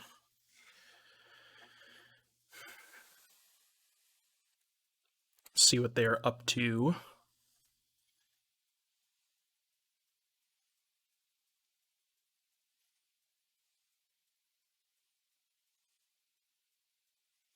Ragavan. Hold up a mana. It's not good. They know about this one, so we'll play it. I am not in love with my chances. Say that.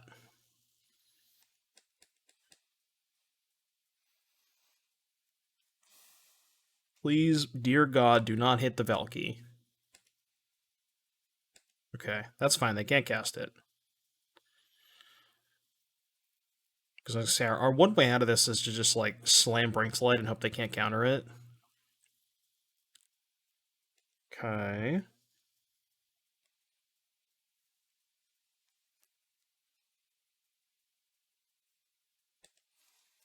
I'm gonna get a Temple Garden, I think. This is a matchup where well, maybe there's something to be said about just trying to manual Valakut them.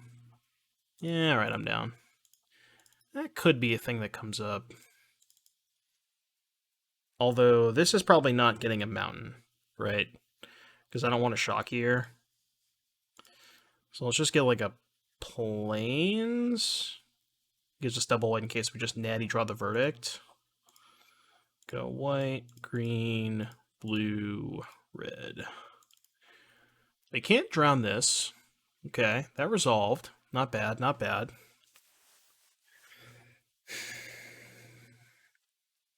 And now if they kill it, also worth noting, again, still can't drown it. They only have 3 types for Unholy Heat. They could have Terminate, but... So they're just going to try and hit a 4th type here. And they did. Okay. It's unfortunate. So now we probably have to Ren and 6 the Ragavan. I just kind of hope. I don't think they can cast that, unless they have a red source. If they have a red source, they can cast that. That would be horrible for me. They just go red source. Okay. Thankfully, they cannot. Because they have, yeah, they can't cast it. Okay. That would have been a, oh. Oh. Okay then. Interesting. New plan. I think we're going to cast that. That was actually a really good draw.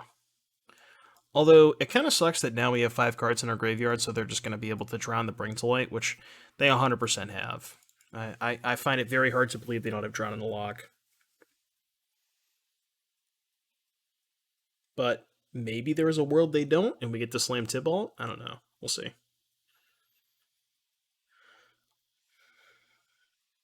Yeah, so they're just going to go Luris, hold up, drown. I would assume. Yep. So maybe we bait the drown with Ren and 6? Ooh. Oh. Well, this is good for us. This is good for us. Although they might just have a bolt or a heat to kill the Valky, because I kind of have to minus it.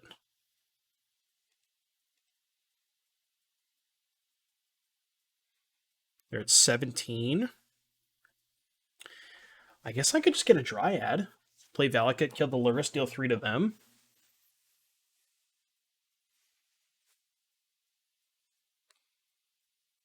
See, my thought process behind doing that is it's kind of the same thing as getting Valky, where it's going to kill the Luris and trade for an Unholy Heat. The upside of getting Dryad is I get to keep the Valky in my deck because it's higher impact later in the game.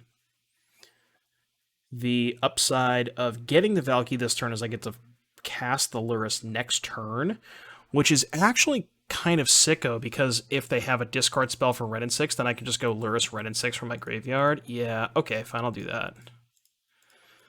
I think that makes sense to me.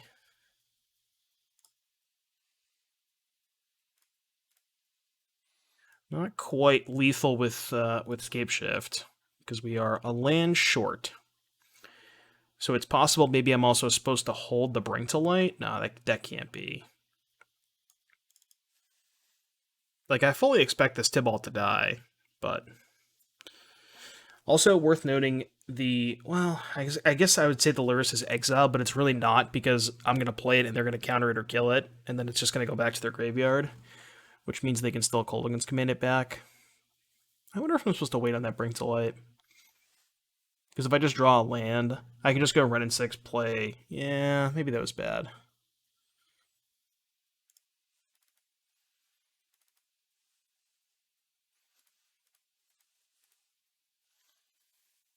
Alright, so we'll cast Ren and 6. Get back Flooded Strand.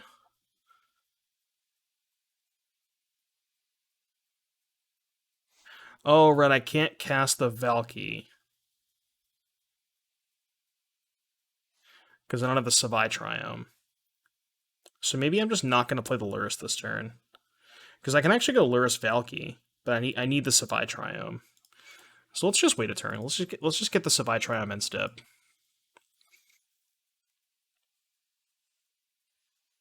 They're not really doing much. They have a Snapcaster. Alright, so they're going to heat the Ren and 6. Yeah. Yeah, I think I maybe messed this game up. Although there is something to be said about we kind of assumed they had Drown in the Lock, so I kind of wanted to utilize my mana while they were tapped out, because that was the one turn that we were going to get to actually resolve the Bring to Light. But now we're probably just going to get buried. Yeah. I'm going to go back and watch this game. I want to see if there was a different line I could have taken. It was that one turn where I cast Bring to Light. I think maybe I was supposed to play Ren and 6. Not sure. Alright, they have a Channeler. It's not great. It's not great.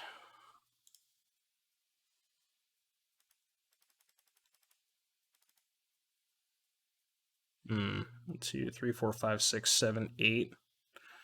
Alright, well, I can play it all, right? Blue, white, red. Oh. Did not expect that to resolve. Okay. So let's do that.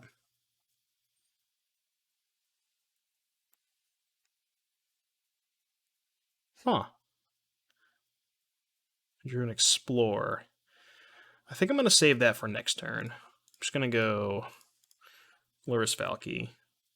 Or actually, I should have went Luris Ren in 6. Yeah, this was way worse than doing Luris Ren in 6. I mean, it's nice that I get to take the DRC, but I think I should have Luris Ren in 6 there. So their hand is Snapcaster, DRC, Bolt. I mean, I guess I'll take the Snapcaster. It doesn't matter because they can just kill the Valky, Snap Bolt, kill the Luris, so doesn't actually matter. So if I had went Luris Ren, Ren ping the Snap, then they just go Bolt the Luris, Snap Bolt the Ren, and then next turn attack Teferi. So it probably ends up being the same thing, right? Probably ends up being the same thing.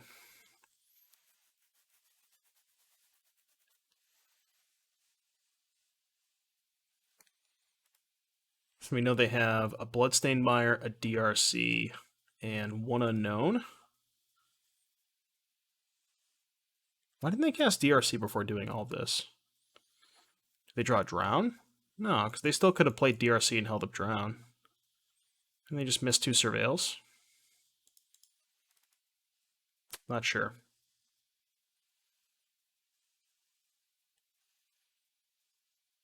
Worth noting, we're actually pretty close to getting these Valakuts online. We're only 1 mountain away.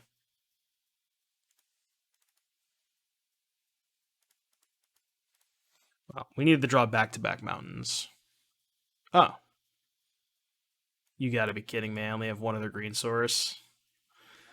Oh, no. God. Alright, go. God, that is so unfortunate. Yeah. I was like, man, if I draw Brink to Light, I can just get Scapeshift. And then I drew the Scapeshift. Mistakes were made. Definitely could have fetched to avoid that. Yeah, we're going to lose because of it, aren't we? Man. That is really sad. Very, very sad. Yep, almost certainly dead now. Man. So close. A lot of really tough, tough decisions were, that could have gone either way. That I definitely should have, or, I'm not sure that I necessarily played it incorrectly. I just think it was one of those, like, what do you call it?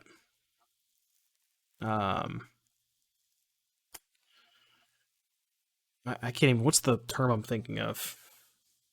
I don't know. You get what I'm saying. Anyways, we're dead.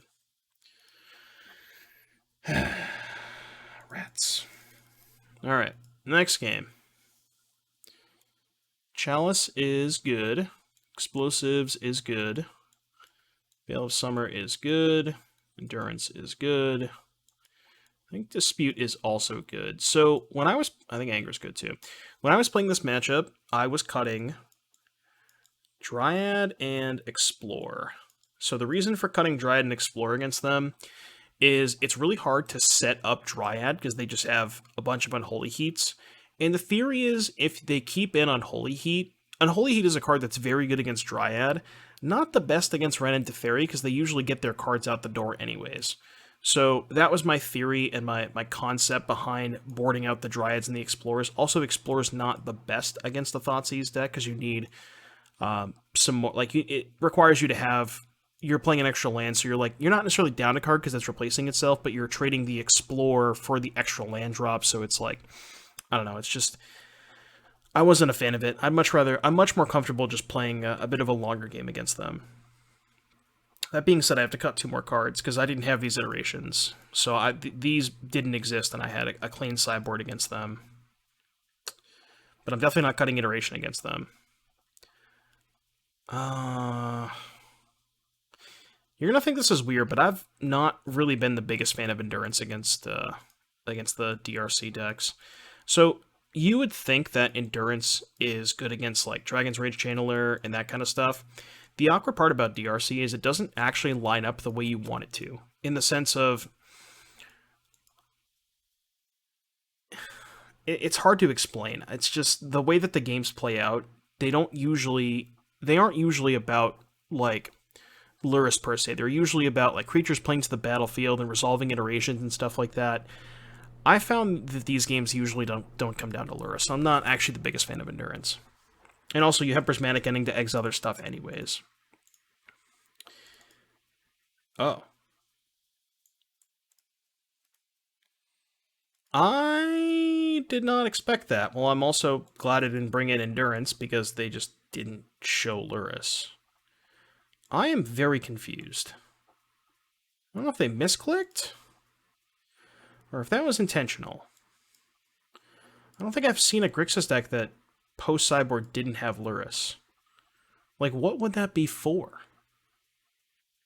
I don't really know. Blood Moon, I guess? Are they trying to Blood Moon me? There's no way, right? I don't think so. I mean, we're going to find out. I can't play around it because I have to get a green source. But I can just fetch a basic next turn. Huh. I've never seen that before. That's very, very strange. It has to be Blood Moon, right? It's the only thing that makes sense. Maybe that's their plan, I guess. It's so funny because when I'm playing Blood Moon, like from the Team Rhino side, I usually bring in Blood Moon against these Grixis decks because it usually shuts off Lurrus. But so let's get a basic Plains. Jam Teferi. Not really worried about them countering it. We have another one. Maybe they have Gust. They can't really go for Gust though because they know we have Veil, right? They also don't know about the second Teferi. I could care less if they counter this, because I'm just going to jam Tef with Veil back up next turn. So I don't mind tapping out for this. Because even if they jam Blood Moon, I could just go Tef, because I have 2 basics. Could even go like Tef plus, yeah. Alright, well. I feel like that means the game is over, but I don't know. We'll see. We will see what they have. It has to be Blood Moon, right? Nope. Because they would have fetched basic there. So it's not Blood Moon. Had to have been a misclick. I don't know. I'm confused. That's all I'm gonna say. Also confused at how these two just, well, the Ren and 6 resolved because, we had a second one, but I'm surprised that Teferi resolved. Drown in the Loch, not the best against a resolve Ren and 6, because it usually means that my graveyard size is being easily managed. Yeah, they're just off it. I don't blame them. Alright, well, we figured out the way to beat Grixis. Just play Ren into Teferi, and that's it. So, I'm going to submit. I got nothing else. Alrighty, game 3. Everything on the line. I'm going to keep and really hope they don't have a Ragavan. I just like keeping a hand with 7 cards against these Lurrus decks. Okay, they didn't reveal Lurrus again. There's no way they would have accidentally done that twice in a row. So they clearly have something. And they also didn't fetch like they had Blood Moon last game. So I don't know what this could be. Ashiok, maybe? I guess Ashiok would make a little bit more sense. That's gotta be what it is, right? Has to be Ashiok. Yeah. I'm gonna assume it's Ashiok. That would make sense. Alright, they know about Ren and 6.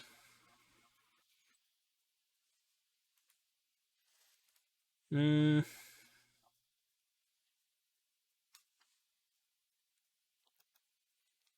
play the Flooded Strand because the Windswept Heath gets more lands. Likely, hopefully they cast a discard spell, and I get the trade Veil here. Because I don't want to be put into an awkward spot where I, like, cast Ren and 6, down tick, and they just get to do the thing in response. Like, they just make their thing bigger. Okay. No blocks. Are they not casting a discard spell? Alright, let's fetch. What am I getting? I think I have to get a shock land with this, because if I get...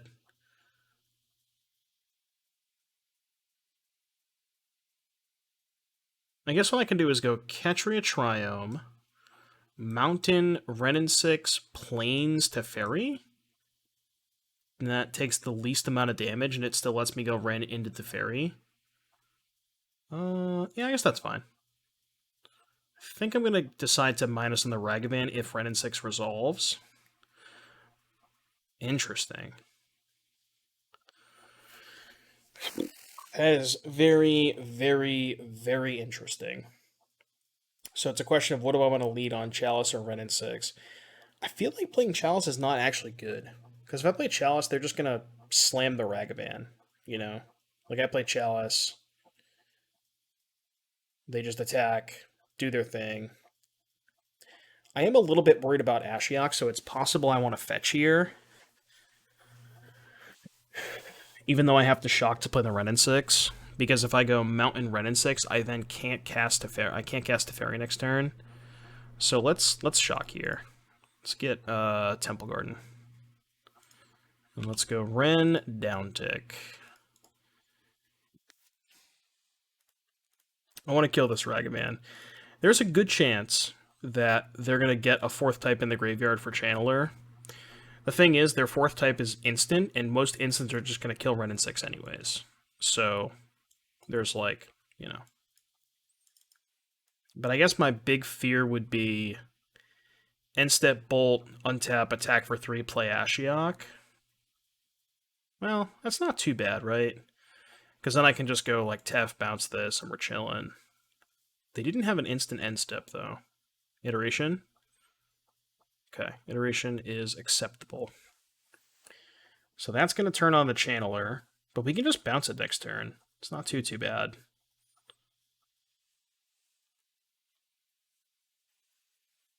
Delta exiled. Alright, Renin 6 is definitely dying. Question is, what else is happening? Perhaps nothing.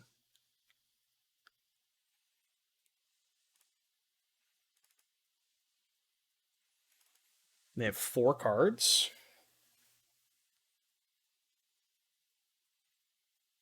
I don't want to play Chalice this turn. And then I can just bounce Channeler next turn. The only problem with that is if I play Chalice now, they can just attack and hold up Drown. So it's probably better for me to play Teferi here. Just buys me a lot of tempo. Like, obviously, the play of Chalice into bounce is a lot better, because then they can't recast it, but it just makes things a lot more awkward. Oh, yeah, I should have played a... I definitely should have played a Chalice for 0 there, because I had a second one. Because it stops Bobble.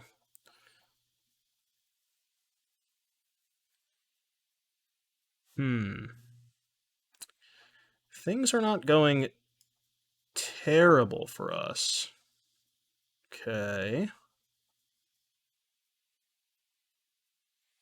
Yeah. And they have 4 cards. What if I Chalice on 2? Nah, because then we... Yeah, no, that's bad.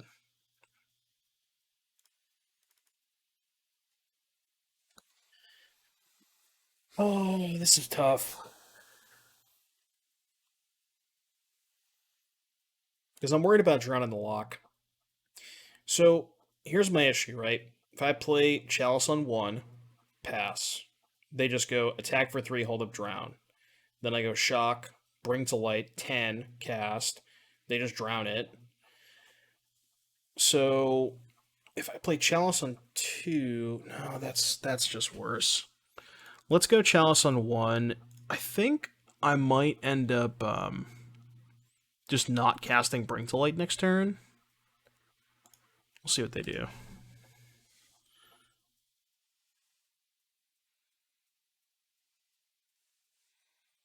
Maybe they'll tap out for Kolaghan's Command. I mean, they wouldn't main phase it. Alright, so I'll go to 12. Because, like, Now I guess I could just Chalice on 2, and then go to 9. Maybe that's better. Huh. We'll see what we draw. Drew a Flooded Strand.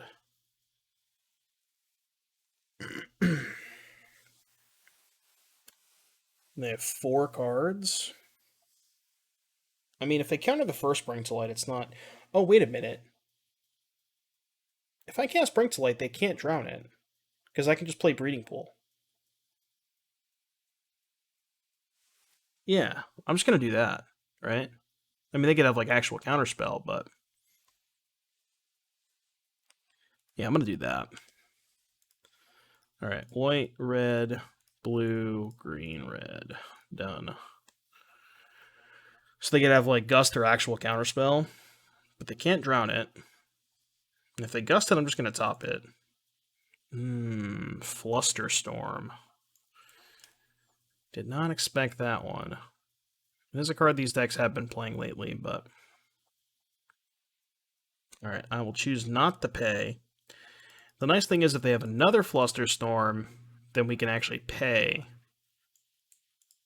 Because the first copy is countered, or the original Flusterstorm is countered.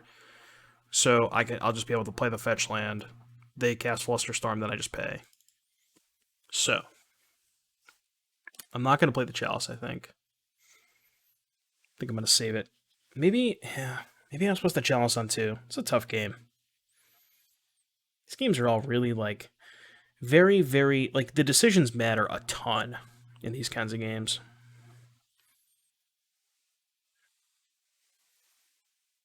And now they're going to hold up Drown, which kind of sucks. I guess I could cast that.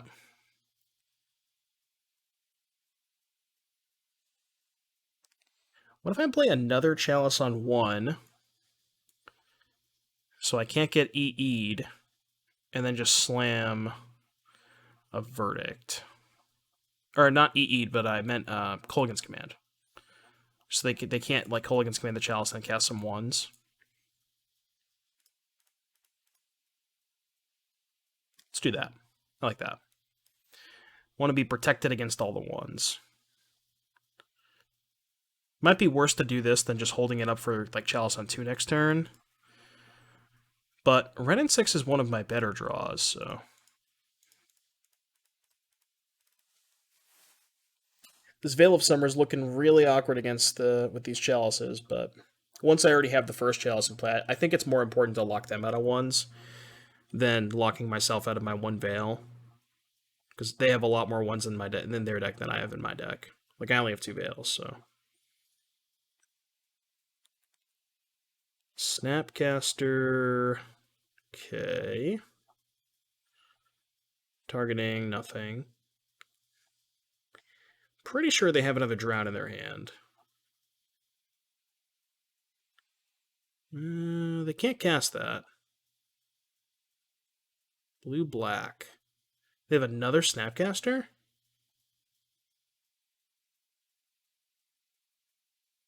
No. I think they thought maybe they could cast the Iteration? No. No. Oh, okay. Well, this is not good. So now we're going to go to 2? So we're just dead if they have Kolaghan's Command. Yeah, I think I might have messed this game up. I think I was supposed to play Chalice on 2. The turn before Bring to Light. I think that would have worked out a lot better. Alright, well... I mean, I'm just dead if this gets countered, so I'm just going to play my land first. Show me the Drown in the Loch that we knew you had. Yeah. Yep. I definitely punted that one. I should have played Chalice on 2. Yeah, that was a really, really, really tough match. But that was a lot of fun, and I had a lot of fun making the video. I hope you had as much fun watching it as I had making it. This deck's awesome, and I think the last matchup is definitely favorable. There were just some decision points that I made some judgment calls that did not pan out. As far as moving forward, again, the iterations of the flex slots, I'm not like the biggest fan of them, but I think they're okay. I think you could play Fire Eyes. I think you could maybe main deck a couple Chalices, but I try to stay away from main deck Chalice right now. But overall, the deck felt pretty good. I think it is definitely a player in the format. If you made it all the way to the end of the video, be sure to hit the like and subscribe button, and I will see you in the next one.